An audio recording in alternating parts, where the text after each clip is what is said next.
Sabi na kita, ang title ng ating Bible study today, Huwag Magpatatak ng 666. Main text natin is Revelation 13. Okay? Pero hindi ka people sa mga kitang na let's pray muna. Let's pray. Father God, thank you Lord. Adi na liwat kami, bringing us together here today, this afternoon, for our Bible study, O Lord. Salamat po sa fellowship and the chance to open your word once again as we study about rapture and second coming. Open our hearts and minds para maintindihan namin ang truth at maging ready kami sa inyong pagbabalik. Help us to live each day na alert, faithful, and hopeful na hindi kami mahulog sa mga distractions ng mundo nito. Father God, remind us na ang tunay na aming future is with you. Bless everyone here, guide us, and let your Holy Spirit teach us this afternoon. For this we pray in the name of your Son, Jesus Christ. Amen.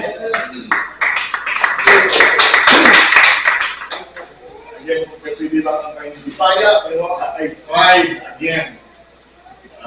Taglish na gihapon kita. Pero I have a word now for this. Akong gibubuhat. I call it dulagify. Dito sa GPT ako lang ito. Kaya try to make things simple. And then I have to take them up. Dulagify. Dulagify for that lesson. And every time I do this lesson, I will dulagify it. Okay? May daduha na Kristiyano at wala kuhan sidewalk. Tapos may dalira kuhan flankers na masunod. Malapit na katapusan. Tapos may umagi na sa matyan. Sabi niya, nagalit niya kay, "Kamu mga Kristiyano, mga taga-tao! You know, mga religyoso! Born again, gupti-gupti Diyos po ka mo! You know, pamulit ako!" And then, nagpaguhok niya. Tapos after a few meters, tapos sabi ng isang Kristiyano, "Bay, pati, siguro ang ipatong sign dito galing sirado ang kulay sa unahan." Okay, nag-guess nyo? Pero ano pala ang kulay sa unahan? Pero anyways, sabi nila, malapit ang katapusan. Okay. At hindi lang mga Kristiyano nagsasabi ito. Kahit mga atomic scientists may sarili silang tinatawag na doomsday clock. We go again. Alright, I taught you this last time about doomsday clock. Ginawa nila ito noong 1947 pagkatapos ng World War II. Noong una pa lang na-develop ang nuclear weapons. Dalawang bomba atomic ang binagsak sa Japan at doon natapos ang natima ang gera. Okay? Bit of history yan. Pero noon din nagsimula ang panibagong takot kasi nandiyan na yung weapons kayang mag-destroy sa buong mundo. Or what we now call as weapon of mass destruction. Kaya nagtipon-tipon yung mga scientists and they came up with a doomsday clock. Sa first year, sinet nila sa 7 minutes bago maghating gabi itong doomsday clock. Ang ibig sabihin noon, 7 minutes na lang bago matapos ang mundo. Bago pasabugin ng tao ang sarili niyang planeta. Wonderful. According to them, noong 2010, hinilapit pa nila ito. Ginawa nilang 6 minutes bago mag-midnight. Pero again, during our last Bible study, hari natin pa yan. Next slide, please. That's where we are presently this year. I just looked that up. When did I start making this? A few days ago. So we're 89 seconds to midnight. Ngunit pinakamalapit na time for global destruction. Wala nang mas malapit pa dito. Ngayon na mismo ini. Pinakamalapit na tayo sa katapusan ng mundo. Alright? We're not even closer to the end of the world than we are right now. Pero ano itutlo sa Biblia, what does the Bible say? May bagong simula na nakating, a new beginning. Alright? Wala nang kababuyan, wala nang patayan, wala nang terorismo, wala nang gera, wala nang gutom, wala nang problema. Good news! Sounds good news, di ba? Pero ito bad news. If there's a good news, there's always bad news, di ba? Mag-grabe pa rin before you get better. Alright? So dito, sa Revelation 13, pinapakita ang dark days ahead and the tribulation. Okay, pagkikabit tayo na. Papunta na tayo doon. Pinapakilala din ni yung Antichrist o Antikristo. Tinatawag siyang tao ng kasalanan, para bang demonyong Superman. Alright? Siya ang magiging pinakamasamang tao sa history ng mundo, punong-puno ng kasalanan at pagkontra sa Diyos.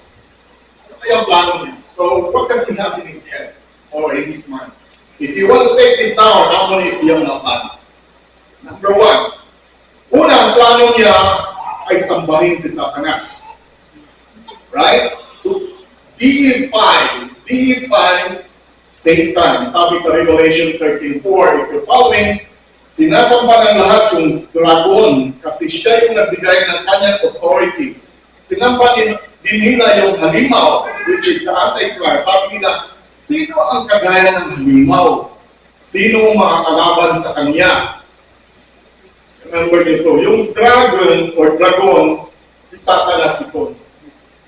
At yung halimaw, yung Antichrist. Kaya ang goal ng Antichrist is gawin Diyos ang demonyo. Number two, gusto niyang agawin at palitan si Kristo. Hindi lang ibig sabihin ng palitan anti, again, ang ibig sabihin niya pwede rin itong kapalit. Alright? Kaya maraming maluloko at isipin na siya ang Mesiyas. Is that how we say it? Mesiyas, Messiah. Diba? Tama ba? Kasi magpapakita siya ng parang peaceful beginning. Magpapakita siya ng last. Pag dinambog, pagpapayat. Okay? Pero sa huli, lalabas din yung tunay na tulay niya. Puro karahasan, kasamaan. Dito sa Revelation 13:5-6, or moving forward, if you're following along, okay? Pinayagan ang halimaw na magyabang at insultuhin ang Diyos. Pinayagan siya na gamitin ang authority niya ng 42 months or 3.5 years. Pinastos ang halimaw ang Diyos, ang pangalan niya at ang tirahan niya at lahat ng mga natitira sa langit. So, again, he's coming to defy, in English, and take place of Jesus. Third and lastly, ito nakakatakot. He's coming to kill Christians. Because dito sa verse 7 o Revelation 13, sinasabi dyan, pinayagan din ang halimaw na kalapanin ng mga pinili ng Diyos at kalunin sila. At binigyan siya ng authority sa bawat tribo, bansa, language, at lahi. And the beast, English, was allowed to wage war against God's holy people and to conquer them. And he was given authority to rule over every tribe and people and language and nation. Ang inspiration nila. Darating yung halimaw o yung Antichrist at paparagan siya umatake at apihin ng mga tao ni Lord. For a time, matatalo niya sila. Parang feeling niya panalo na siya. Diba? Tapos, bigyan na siya ng chance na maghari, magkastambos sa lahat ng tao sa buong mundo. Ibang lahi, wika, at bansa. Pero tandaan nyo, temporary lang ini. Hindi na panalo niya. Si Lord pa rin ang kakiyak niya. Intindihan pa natin more. Moving forward, Revelation 37, may binalilito ka mo, no? Sabi, kuya, alam pa, na-rapture na kita before our tribulation period. Hindi ka malinin sa sisirindinin na mga tao ni God. Itong nila, tumukuin nila during the tribulation period. Meaning they believe in Jesus Christ, hindi na have to rule a 7-year tribulation period. So itong mga believers na ito, may Panjing-panjing magkudira. You know? Tumura ang taharan ng Jesus Christ. Before all this event happened, how would you rapture? Okay? Maybe never know. We're sitting down right now, and it could happen right now, the rapture. And I don't expect anybody to be behind. Okay. Mga believers hinihira, pero they will go through the tribulation. Masakit. Meaning, dadaan sila ng matinding kapurihan na Antichrist. Okay. Was I able to simplify it para iyo? Is that simple enough? Ang Antichrist, hahanapin, papahanap talaga niya at ipapapatay lahat ng tumuo kay Jesus Christ. Wow. So ayaw niyong maiwan. Diba? Ito yung drama dito. Yung darating na world leader, the Antichrist, babanatan siya. I-assassinate siya. Tapos lahat matuo na patay na niya yung Antichrist. Pero, miracle, biglang mabubuhay siya na survive. Kaya yung mga tao, bilib na bilib, parang alam na, it's a miracle. Kaya sunod-sunuran yung mga tao. Parang idol na ni Antichrist ni Ra. Pero, hindi ito solo act lang yan. May katropa siyang sidekick. Parang fake pastor or spiritual guru. Siya yung tinatawag sa Biblia na false prophet. Alright? May pagka-religious leader niya, ang dating niya, mag-pick up sila ng Antichrist. Ang Antichrist and the false prophet. Para para bulahin at paikutin ang buong mundo. If you wanna follow along, next slide, boy. Basahin natin Revelation 13:11-15. Okay, basahin ko. May nakita ako na isa pang halimaw na lumabas ng lupa. May dalawang sungay ito na parang tupa at pag nagsalita parang dragon. Ginamit niya ang lahat ng authority ng unang halimaw. Pinilit ng pangalawang halimaw ang buong mundo at lahat na nakatira dito na sampahin yung unang halimaw. Siya yung may malalang sugat na gumaling na. Nagpakita ng mga pampihirang himala itong pangalawang halimaw, nagpaulan pa ng apoy galing sa langit at nakita ng lahat ng tao. Dahil sa mga pampihirang pampihimala na ito, pinayagang mangyari sa harap ng unang halimaw, naloko nito ang mga tao sa mundo. Inutusan sila ng pangalawang halimaw na gumawa ng ribulto ng unang halimaw na nasugatan ng espada, pero nabuhay. At pinayagan ng pangalawang halimaw na bigyan ng buhay yung ribulto ng unang halimaw para makapagsalita ito at patayin ang mga hindi sasalba sa kanya. Man, so many words about halimaw. Okay? Sabi dito, may isa pang halimaw na lumabas. Another halimaw mula sa lupa. Siya yung tinatawag na false prophet. Alright? At iksura niya parang tupa. Pero bibig niya parang dragon. Panay ang sweet talks niya, pero sa tinuuray na, lason yung nagawa sa iyang anak. May power siyang galing sa unang halimaw from the Antichrist. At ginagawa niya lahat para sampahin ng tao yung Antichrist, yung halimaw. Namuntik ang mamatay pero nakaligtas sa assassination attempt. Tapos pa, gumagawa siya ng big time signs o malulupit na signs and wonders. Kaya niyang tumawag ng apoy mula sa langit sa harap ng mga tao. Wow! Reminds me of Elijah. Di ba, yung Elijah na ipag-contest sa mga prophets ni Baal. Dami mga nauulat ng false prophet. Dami rin, tamo kasi Dalibol. How do you say Dalibol in Malay? Yung, sa Katagalog na, yung basta na naniniwala ba sa mga magic ko. Di ba? Tapos, utusan ng false prophet, mga tao na gumawa ng ribulto in the likeness of the Antichrist. Grabe. Binigyan siya ng power para buhayin yung ribulto. And the statue came alive. Imagine that. The statue came alive. Hindi ko alam itanas pa po na hindi. Kasi, looking at this, in Revelation 13:15, bagang ang istorya din literal na statue God ini. Okay? Remember, Apostle John, Itpinpakita in a vision was a statue of the Christ, right? Remember the words of Daniel. Let's go back to the Old Testament. Daniel 12:4. Sabi dito, pero Daniel, isikrito mo ang message at sarado mo ang libro hanggang sa panahon ng katapusan. Marami ang magpupunta kung saan saan at what? Lalawak ang kaalaman nila. Ang punto ko dito, lalawak ang kaalaman nila. Knowledge will increase. Ano? Lumawak na ba itatong kaalaman sa panahon natin yan na? Definitely, yes. Okay. First, ang internet. Diba? Tapos may ganang Google. In Tagalog, Google. Diba? I-type mo na yung information you're trying to search for, marawas ka tayo. Pero lumawak pa buti ang kaalaman niya na at this point in time. What do we have now? AI. Yes, AI. In fact, what you saw earlier, itong music natin, what did I use with it? AI. AI, pwede mong gamitin sa masama, pero pwede mo rin gamitin para sa Lord. Okay? Pero that's the thing. Lumawak ang alaman natin.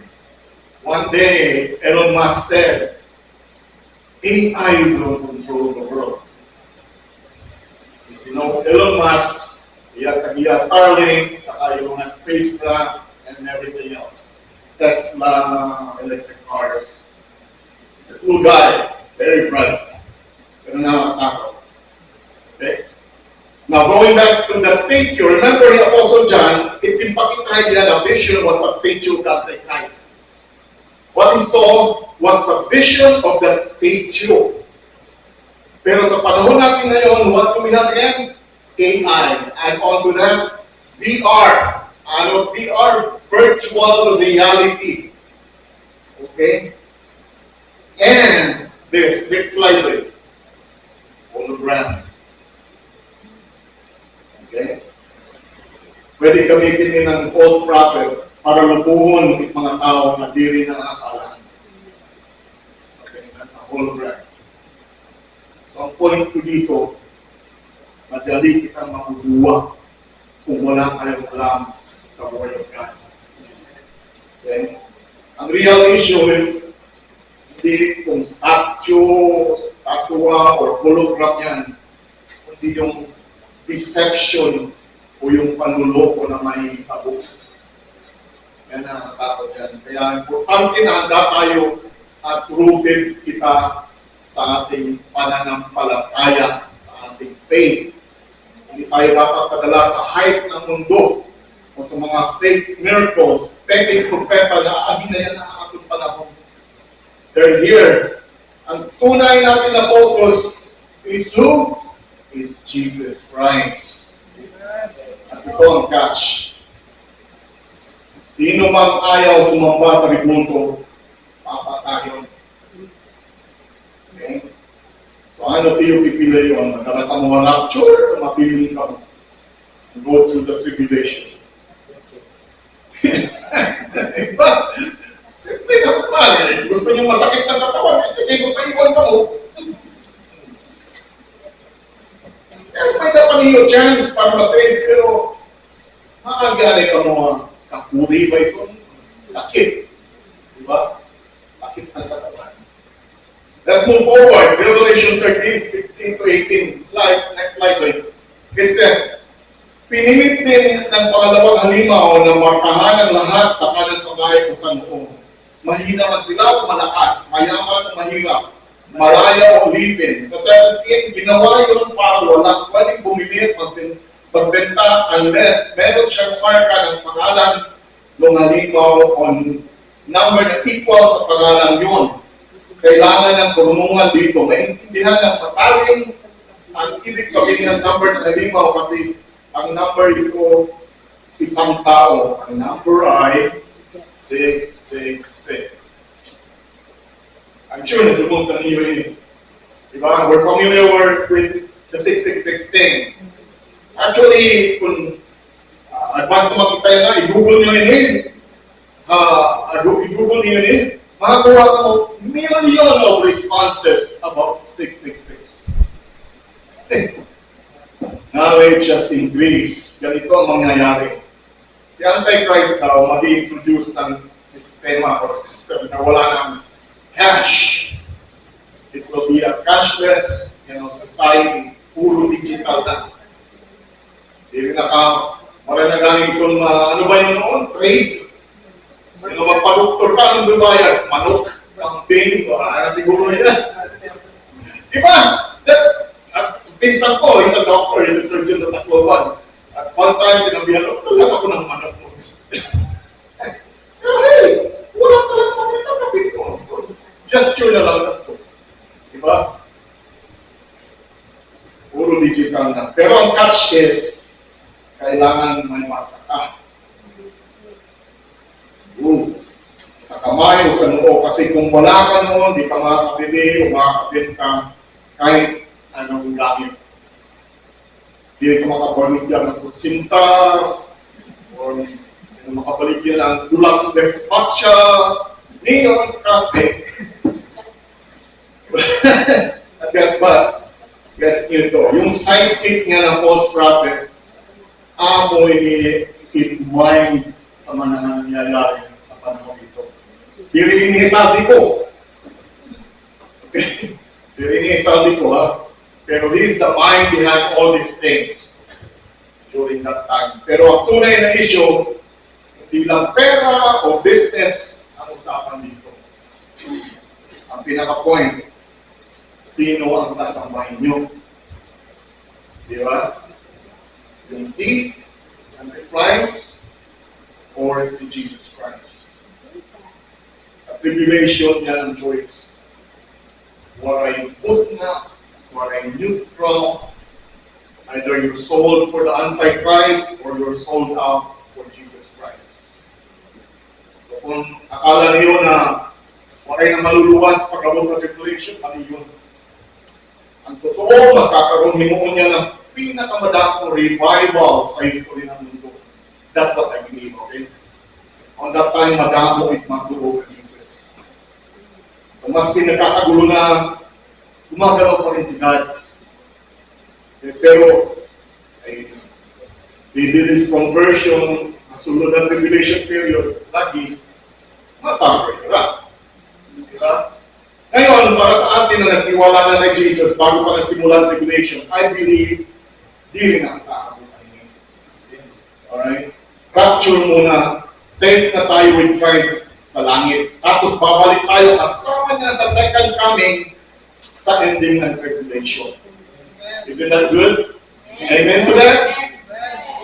So ang bottom line, kung kay Lord ka, ngayon, safe ka na. Okay? Kung hindi, delikado ka pa sa mga kaguluhan na gagawin ng Antichrist. Come to think of it, isipin nyo ito, ha? 2,000 years ago, bago sinabi sa Bible yung tungkol sa one world economic system na kontrolado lahat ng negosyo. Noon pa ito. Noon bagang imposible ini ng mga butang.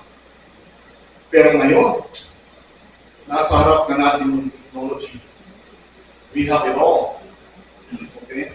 Cashless system, surveillance scams. We talk about cashless system.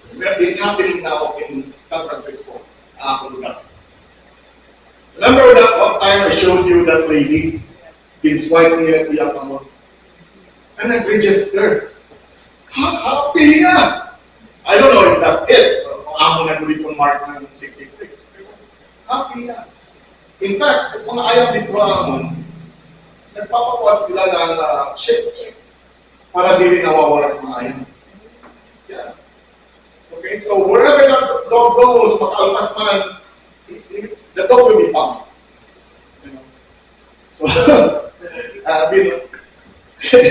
surveillance scams, I have surveillance cameras all over.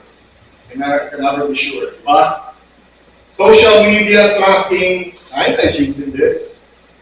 Wherever you go, hindi mo now nakikita mo. They have cameras go. And then, they can identify you. kilala nila.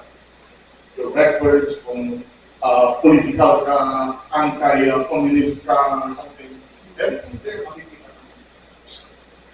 AI, yan naman, lahat nandyan na. Yung akala natin na sci-fi lang, normal na, daily life natin yan na.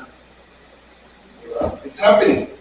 Siguro nag-wonder na mo, paano naging posible na ma-predict ini ng sobrang accurate. Simple lang sagot. Si God is timeless. Nakikita niya ang future. At ang future is just sort of present lang na niya. Okay? Kaya sure po na lahat ng plano niya, wala yung mintis. And he does not miss. So ang lesson, kung si God kaya mag-predict ng ganito, mas lalo kita o dapat kumapit sa Kanya kesa sa sistema ng mundo. Hindi kita dapat magpapadarahin yung mga nagpupuan niya na hihintap. Darating yung time na isang tao lang magiging bossing ng entire world, ng buong mundo. Isang gobyerno. Okay? Ayun, naraling na sila sa Maynila. To kick for government. So one day, all this government will be fused into one. One government. Isang speaker lang.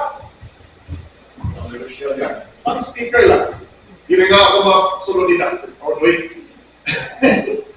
Isang sistema ng pera. Okay? Ininatanan kontrolado ng Antichrist. Okay? Bagang the whole planet, parang isang malaking barangay lang, tapos ang Antichrist, ang barangay kapitan. Siya na rin yung treasurer, siya na rin yung police. So, wala talagang siguro balutok. Sino man, o rino man ka mo. Okay? No one can buy or sell. Ang economic policy is very simple. Magpagkakat ka and worship the Antichrist or itong God. Okay? No more, no shopping. Okay? No steal, no shinging. Right? Kung gusto mong bumili, magbenta, magtrabaho, hindi mo magpatatak ng mark. Kung ayaw mo naman magpatatak ng mark, dili ka makakabiyahe, dili ka makakasakay ng kabron, dili ka makakasakay kung tumulog ka na batman. You know? Even mga basic needs mo, dili mo mabibili during that time. Pero kung magpatatak ka, yes, malipayon, hindi mo kinabuhay. Pero, for a while lang. For a short while. But I suggest, you listen to God. It's not too late. Okay? May chance pa rin na masave ka mo. Hindi mo need na magpatatak ng mark, but it will cost you. Buhay mo ang kakakaya. Naman lang yun, pabanjing. Diba? Saya pa eh, pwede mo tayo mong buhaton. Sayo na, patay sakit sa lawas. Sarap ko lang magsalita kung sayang lang, no? Dili-diretso lang ako. Pero Tagalog, nahirapan din ako. Pero anyways, kung na-save down tayo ikaw before the rapture, before the tribulation, you know, dili ka na maanira kasakit. Pero ito ang problema with this mark. Akala ng iba, simple practical choice lang ini. Parang lang kung makabili ka lang ng pagkain, parang kalamas ka, parang trabaho ka. Pero hindi lang yan gano'n. May spiritual na kapalit yan. Hindi lang usapang wallet ini, usapang anuluwa bihap. Parang sinasabi mo na rin kung kanino ka loyal, ay Antichrist ba or kay Jesus Christ. Kaya pag tinanggap mo yung mark ng peace, sigurado na kung saan ka papagsak. You know where you're going. You're going to hell, man. Okay? Pag tinanggap mo yung mark ng peace, sigurado na kung saan ka papagsak. Next slide. sabi sa Revelation 14, na we're moving another chapter, verse 14, 9 to 10. At meron pang isang anghel na sumunod sa kanila, pangatlo na yun at sumigaw siya. Kung sino man ang sumasamba kalimaw at karibulto nito at tumanggap ng mark sa noon sa kamay niya, iinom din siya ng purong arak na matinding galit ng Diyos na binuho sa baso ng kanyang galit. Papahirapan siya sa apoy at sulfur sa harap ng mga banal na angels at ng tupa. Pagkakalaga ng mga mark. Diba? Why would you do it? Answer, because that time you will be spiritually healed. Maluloko. Maluloko na. Akala nila okay lang, pero may matinding deception ang mangyayari. Sa 2 Thessalonians 2:9, gagamitin ng Antichrist ang fake miracle at signs para dalahin mga tao na ayaw maniwala sa katotohanan. Kaya, papayagan ni God na malungkot sila. Kasi pinili naman nila tumalikod kay Kristo eh. They turn their back on Christ. For a background on this, balik tayo sa Old Testament, ang pero. Okay? Going back to the Old Testament. Siguro alam naman yung story ni Moses. Diba? How he parted the Red Sea. Alam niyo yun, diba? Okay. Before it all happened, diba, mahirapan yung confrontation ni Pharaoh at Moses. God sent miracle after miracle, pero tikas na ulo ni Pharaoh. Ang masyado. Itong miracle ni mo, God. Kaya ng mga tradisyon ko. Oras yung mga laman ko. Diba? Buti-buti na Diyos. Pati maalam niya. Diba? Sabihin niya, Espiritong Santong Paktong Salatong Matikusong Itilutong Kipero. Say it in Latin. Okay? The Bible about that story kung mapapatulog ilang beses. In English lang ha, anay? Pharaoh hardened his heart. Pharaoh hardened his heart. And that means Pharaoh hardened his heart. Mababasa niyo sa Exodus 4:21, Exodus 7:13, and 8:15. Paulit-ulit siya kumaki kay God.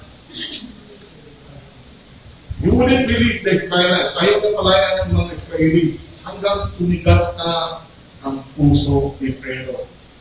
So, ganun din dito. Kung pilit mong ipiliin ang langit ng Antichrist, darating ang point na nahayaan ka na lang nila na mahulog ka sa sila. Okay? At in the end, matuo ko na po na si Antichrist ang Diyos. And with that, Jesus ang kamay siya ang susundin nila. They'll believe the lie, they'll believe that Antichrist is God. Let's go back to Revelation 13, and this time verse 11. Ganito na lang, ako na lang ang mag-explain ko. Ganito yan. Ito na yung false prophet, ha? Revelation 13:11. Sa Revelation 13:11, sabi dyan, isa rin siyang halimaw na lumabas galing sa lupa or beast. Diba? Anyway, ano ibig sabihin niyo na yung halimaw lumabas galing sa lupa?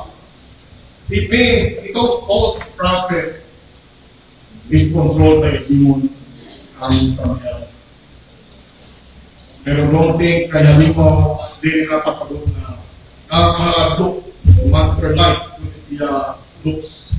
Ang description lang niya ng ugali o karakter niya. Hindi na false prophet, may daluban at tunay na bagang tupa. Kaya akalain mo na harmless, mapait siya, pero ngayon, pag nagsalita, hindi na parang dragon. Pero in reality, tingog kalimuto ang gamit niya. Dirinig kong ispan natin, mention na ako tingog, dirinig kong ispan. Kaya sa labas, parang kordero ng spiritual leader kung siya, pero sa loob kung nalalo ng Diablo. Kaya magkakabininira ng Antichrist. So yung parang religious or worship leader, tapos ang Antichrist yung political boss. they will run the world. Isang global na gobyerno, isang religion. Sabi ko tayo, kakayo ulit yung templo sa Israel. Ang bago nitong templo, natutlo ko na biyak nila, Bible study natin, matulong na beses may templo sa Jerusalem. Naduha pala na naman. Una, na panahon ni King Solomon, binatak ng mga Babylonian ito.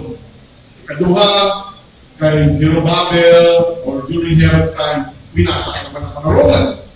Tapos yung mga pangatlo, darating pa. Dato, na-issue ni end times or sa panahon. Kasi gagamitin ang Antichrist para lukuhin ang mundo itong temple na ito. Pag natayo na ini, nabuhat na ini na building, may mangyayaring tinatawag in English, abomination of desolation. Next slide. Binanggit mo ito ni Jesus Christ, ha? Matthew 24:15. Kapag nakita niyo nangyari na sa Holy Place sa temple, ang maraming pambabastos at pinutukay ni Prophet Daniel. Si Jesus mismo nagsabi nito. Maraming pambabastos. Ang ibig sabihin nito, may sobrang maraming pambabastos ang mangyayari sa temple ng Diyos. Yung Antichrist sa tulong ng false prophet o yung peking pastor maglalagay ng ibuto sa loob ng templo. At ipipilit sa mga tao ng pagmahin yun. Para bang nagaw na yung lugar na para lang kay God. Tapos, ginawa ng parang kabili niya.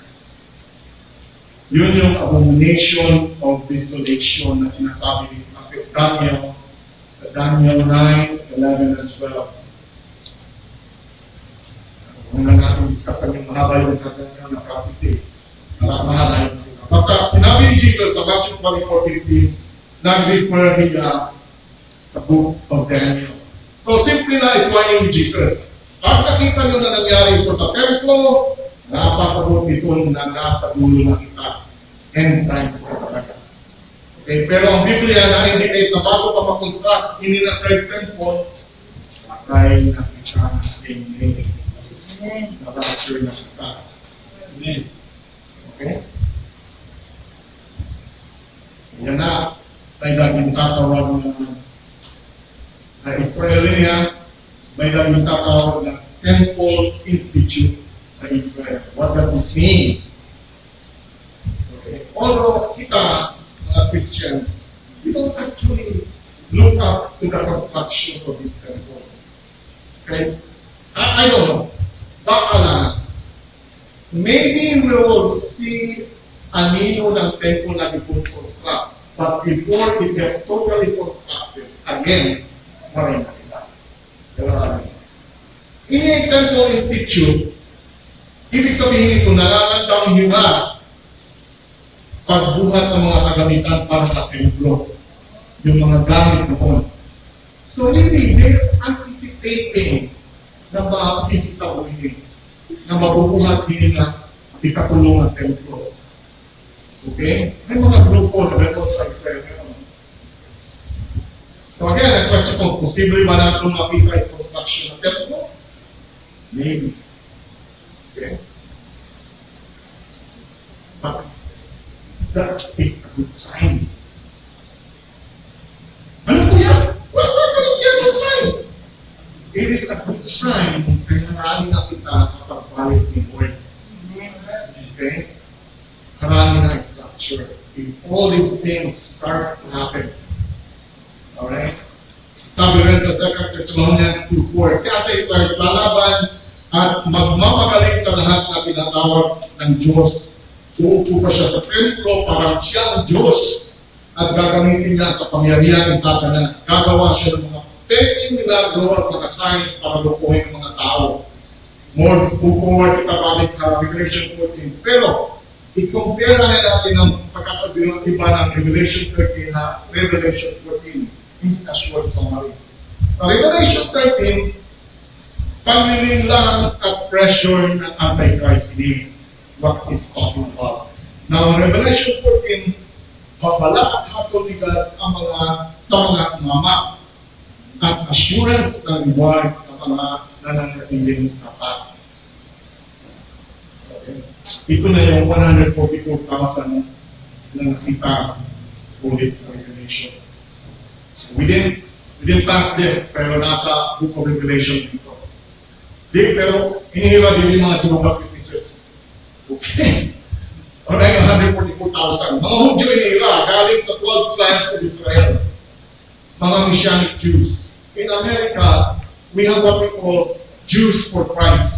Mga Hudyo ito, yung natuwa ka na Jesus Christ is Messiah. Yes, there's that group dito. Okay? Ibig sabihin, mga Hudyo hindi na naniwala na kay Jesus na bilang Messiah. Pinili sila para dito sa buong mundo at mag-preach ng gospel at pinotektahan sila ng God. Noong una nakita sa lupa, sa chapter 7 na. Pero din nila, chapter 14, nasa langit na sila. At kumpleto pa rin sila. 144 pa rin, wala ni isa na nawala. Gaya kung sabi ni Jesus sa John 89, Tay, wala akong nawala sa mga ibinigay mo sa akin. Kapag kay Kristo ka, safe and secure ka. Walang mga kaagaw sa iyo mula sa kamay niya. Oo, kung lalayo ka o tatakbo ka kayo or away from God, may consequences sa buhay mo. At minsan, mapapaisip pa ang tao kung tunay ko talaga Kristiyano kung pa. Pero kung sinumukuhan ka dito at tinatap mo siya, ligtas ka at pag-aaral ka na niya. Tulad ng 144,000 na preserve ng Diyos, ganun din ang gagawin niya sa Diyos. Ang nangyayari sa mga believer sa langit, whatever happened over there, dapat tutuhin mangyari dito sa atin sa lupa ang mga believer. Ligtas, secured, at hawak ni Lord. Yung 144,000, may mga marka ng Diyos Ama sa loob nila. Hindi mark ng Antichrist. Ibig sabihin, sila ay pag-aari ni God. Parang choice lang yun. Dito ba talaga tatay mo? Okay? Pwede mong piliin ng demonyo o pwede mong piliin ng Diyos Ama sa langit. Diba? Yung mark sa noon nila, hindi nakikita ng tao, pero nakikita ng Diyos. Sabi sa 2 Timothy 2:19, kilala ng Panginoon kung sino talaga ang Kanya. Kaya kahit hindi obvious sa mata ng iba, malinaw kay Lord kung sino ang tunay na sa Kanya. Para lang yung pag lumipad ka ba, lalo na international, ay, pakupi. Daming bawal, daming papagawa dito. Kanila ating language, kung may makita yun na butang na suspicious, o kailangan, they're asked to step aside, open up your language, and go through your language, na ating pag-usipin. Siguro narinig niyo yung narapit na naiyan ba yung anong bala. Oh, thanks God, wala akong experience people. Kapag na-check mo yung mga languages mo, inspection nyo na liwat. Masulog na boarding terminal, inspection ka, tanggalin sa passport, oh man, they will scan you. Dapat magpakita ka ng ID, yung pala passport, kung international tapos, another ID to match. Kita mga believers yan na Jesus Christ. Kita nila na higat ng ID. So, it's peace. Okay? Kapag pinanggap mo si Kristo, may ID card ka na. Pag-aari ka na. Okay? Sabi sa 1 Corinthians 6:19, di nyo ba alam na temple ng Holy Spirit ang katawan nyo? Namumuhay siya sa inyo at binigay siya sa inyo ng Diyos. Hindi kayo ang may-ari ng katawan nyo. Diyos ang may-ari niya. May kuya ba sa lagas, itanong siya. Ano ginagawa mo kung nakikinig ka ng demonyo? Kasi lang, bago na lagas. Okay. Napinalala ko, oh Lord, kasi mo property, ginakakin ng demonyo. Alam na ba, nagsasabi, protektado ka.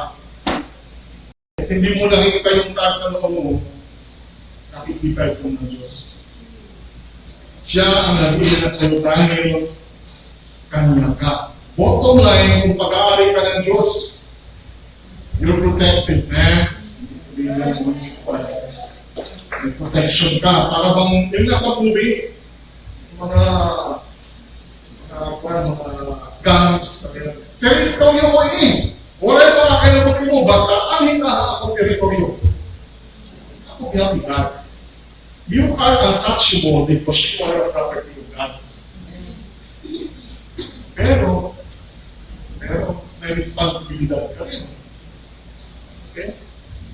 Mamuhay ka ayon sa gusto ni Lord. Pag magpadala sa puso. Isipin mo na nakatag ka ng Lord. Maraming magsasabi, ano si Lord?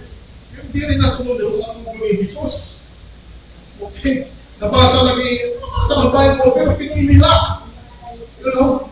Diba, binili Manila. Hindi naman. You do not get the Bible. Package deal yan. Lahat dapat sundin kung talagang follower ka ni Jesus Christ. Yes, there are Bible difficulties but ako di ka na Bible. Pero habang tumatagal na nagbabasa ka, naiintindihan mo ang lahat niya. Everything correlates one book to another. Lahat ng utos ni Lord, para maraming tayo yan sa kapabuti mo. Kapag sinabi na, huwag gawin yan. Hindi tayo mag-trip lang ni Lord o kung gusto ka mahirapan, you know.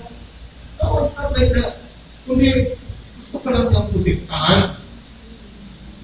There's that word against protection. Diba? Next slide, Lord. Sabi nga sa Psalm 84:11, hindi niya pinagdadamot at anumang mabuting bagay sa mga tao na bubuhay ng tama. Kaya kung may pinapahinto, kung may pinagbabawal ng Diyos sa iyo, para sa safety of future niyan. Bawal. This example. Sex, bago kasal. It's okay sa una, diba? Pero sa totoo, isira ng buhay mo at buhay mo ng saya. And I'm just trying to protect you. Kung tunay ka kay Jesus, if you really are for Jesus, hindi po siya kahit mahirap. Kasi lahat ng focus niya, hindi para saktan ka, hindi para iligtas ka.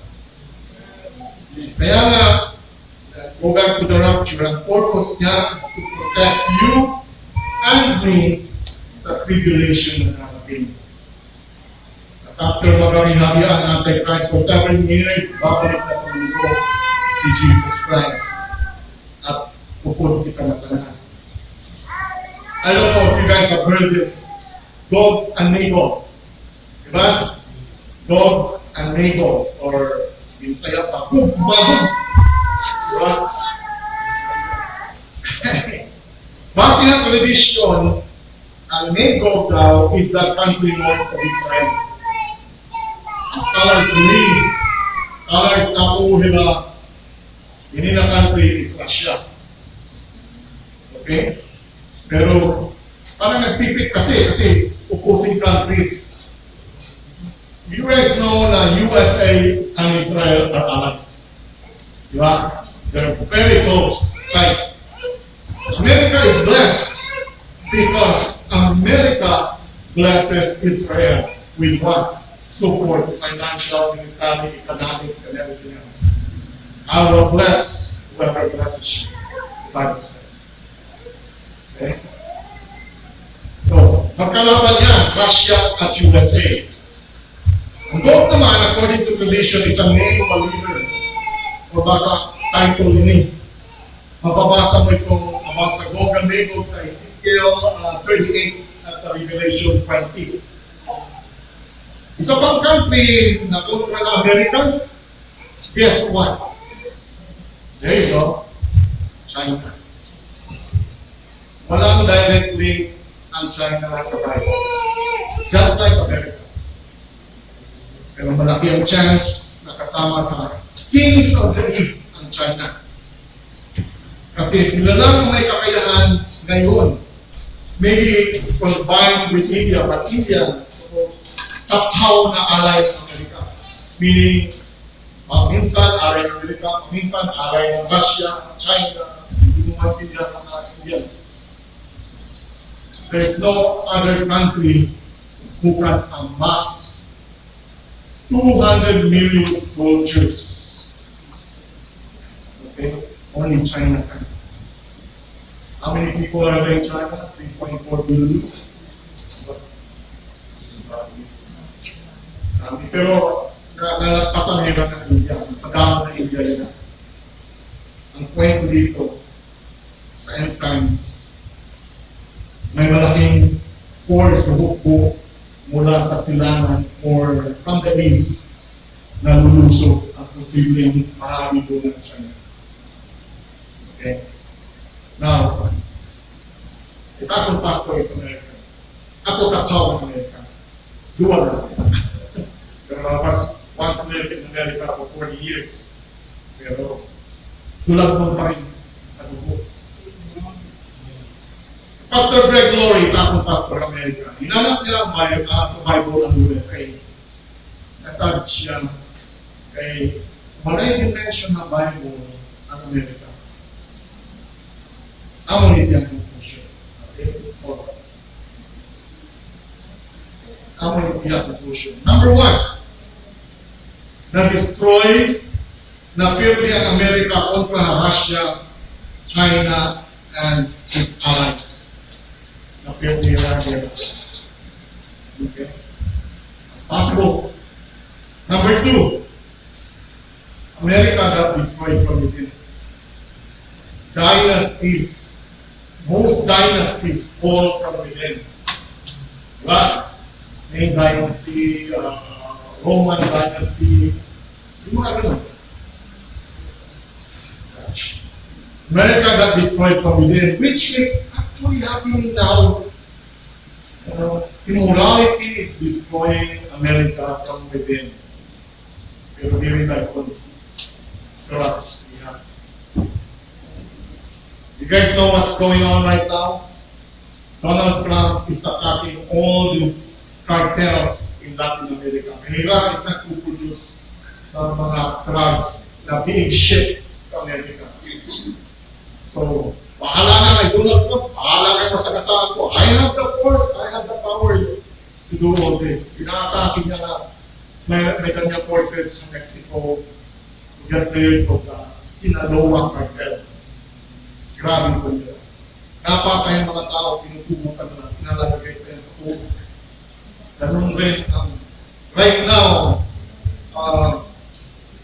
Colombia used to be producing fentanyl for drug people. If you take it, you become like zombie-like. They take that. I don't know why. Parang naglalakad sa parang zombie na. This should be produced in Colombia. But now, America, according to its intelligence, it's happening in Venezuela. That's why we have forces now ready to attack Venezuela. Nakamo, ako Amerikano ako, pero ang militar ang Amerika. Ito pangatlo, pinaniniwalaan itong Dr. Greg kung ano ang nangyari sa Amerika. Natuuhiya na bago nag-rapture na nung balik sa Diyos is Amerika. Okay? That's the revival ng Jesus movement na revived. Jesus movement was revived. Kaya dito, marami ang tumuo kang Jesus at this time. Kaya what I mentioned in the Bible about America, why? Kaya madamo Maria citizens is not rapture. And I am very optimistic about it, you know. Ako rin, yeah, I tend to believe that this is what's gonna happen for America. Okay. So, anong natin? Are you ready for the rapture? Huh? Are you ready to meet the Antichrist tribulation period? Tahimik. We don't want to meet the Antichrist. What you want is to have a personal relationship with Jesus Christ. Kung you are a believer of Jesus Christ, maninilamit ka, mauupod ka, kaya, bago po i-end din ang atong Bible study, magkitanay kita, this is a 3-minute clip. If you can play the next slide, wait. Wait. You can help us look for that button. There you go. Itong button na arrow. There you go. Can I have your attention for a minute? I'm not here to scare you. I'm here to tell you something that's about to happen, and it's going to change the whole world in one single moment. One day soon, millions, yes, millions of people will vanish. Cars will be running with no driver. Planes will be in the air with no pilot. Parents will be holding kids 1 second, and the next second they're gone. Phones will be ringing, no answer. Social media will explode with questions. And the news, they won't have an explanation. This isn't a Netflix series. This isn't Hollywood. This is Bible prophecy.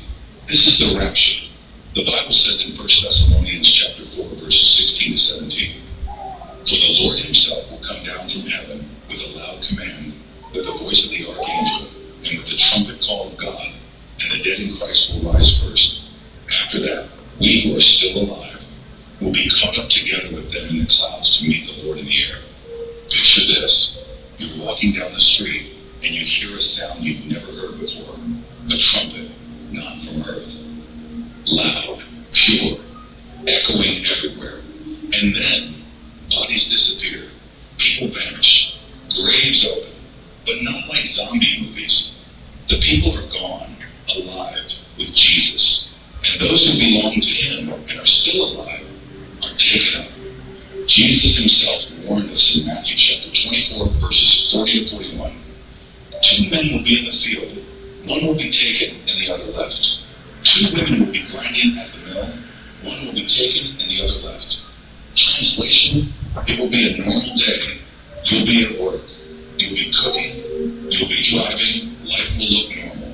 Until in one blink, one heartbeat, people vanish. You look to your side. The person next to you is gone. No goodbye. No warning. And listen, this is not about going to church once a week. It's not about wearing a cross necklace or saying, "I'm Christian," on your social media bio. This is about knowing Jesus for real, living for him now, not just believing he exists, but following him. Because when the rapture happens, there is no catch-up time. You won't have 5 minutes to pray. You won't have time to text someone for help. Once it happens, it's done. You're either going or you're staying. I know what some of you are thinking. I've heard this all my life. My grandma said this, my mom said this, and nothing happened. But let me tell you, the Bible says scoffers will come in the last days saying, "Where is this coming he promised?" 2 Peter 3, verse 4. That's proof we're closer than ever. We are watching prophecy happen right in front of us.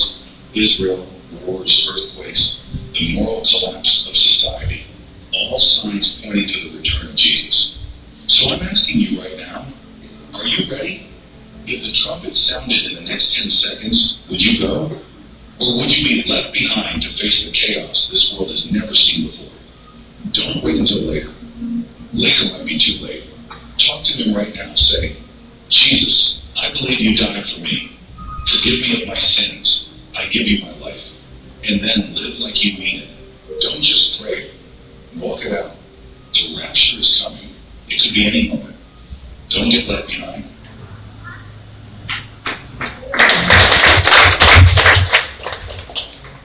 Don't get left behind. Okay? Ito. So, sa inyo lang. Again, you have free will. You choose what you want to do. Pero, if I can make the choice para iyo, accept Jesus Christ right now. Pagkabili lang ang mga okay? That ends the Bible study. Next week we're done with end time. So, balik na kita naman. Okay, guys? Clear ba mga coming in? Good. Okay, sige, let's pray. Father God, Lord Jesus, thank you po muli sa salitaan mo na natutunan namin this afternoon about the rapture and the second coming. Maraming po salamat for reminding us that you are coming soon. Gusto mo na lagi kami magkas. Help us to apply what we have learned this afternoon na mamuhay na may faith at may pag-asa at may kapanalan. Keep our hearts focused on you and give us courage to share this hope with others. All this we pray in the name of your Son Jesus Christ. Amen.